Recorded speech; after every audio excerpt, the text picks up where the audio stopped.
ஒரு பெருமைக்குரிய விஷயம் நடக்க போகுது. அதை நான் உங்களோட பகிர்ந்துக்க போறேன். என்ன விஷயம்? இந்த உலகத்திலேயே மிக முக்கியமான தலை சிறந்த 7 வல்லரசு நாடுகள் மட்டுமே கலந்துக்கக்கூடிய மிகப்பெரிய ஒரு மாநாடு நடக்க போகுது. அதுதான் G7 மாநாடு.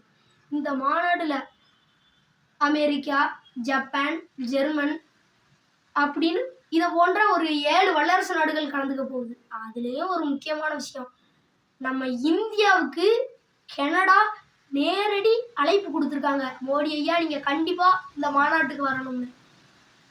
இது ரொம்ப பெருமைக்குரிய விஷயம். ஒரு காலத்துல நம்ம எல்லாரும் வெளிநாடு போய் வேலை இருக்கான்னு கேட்டோம். ஆனா இப்போ அந்த நாடுகளே நமக்கு அழைப்பு கொடுக்குன்னா நம்மளுடைய வளர்ச்சி எப்படி இருக்கும்? கல்வி, தொழில்நுட்பம், ஸ்பேஸ், மருத்துவம் அப்படின்னு நம்ம எல்லாமே தலை சிறந்து விளங்குதோம். நம்மளுடைய மொழி, பாரம்பரியம், கலாச்சாரம், நம்மளுடைய வளர்ச்சி, இது எல்லாத்தையும் சந்தோஷமா ஏற்றுக்கணும். எங்களை மாதிரி சின்ன பையங்களுக்கெல்லாம் இது எல்லாத்தையும் சொல்லி சொல்லி கொடுக்கணும். இந்தியா ஒரு நாள் மிகப்பெரிய சக்தியா இல்லை, இப்பயே மிகப்பெரிய சக்தி தான். அப்துல் கலாம் ஐயாவுடைய வாக்கு தவறவில்லை. அதை நம்ம மோடி ஐயா இப்போ நிறைவேற்றிக்கிட்டு இருக்காரு.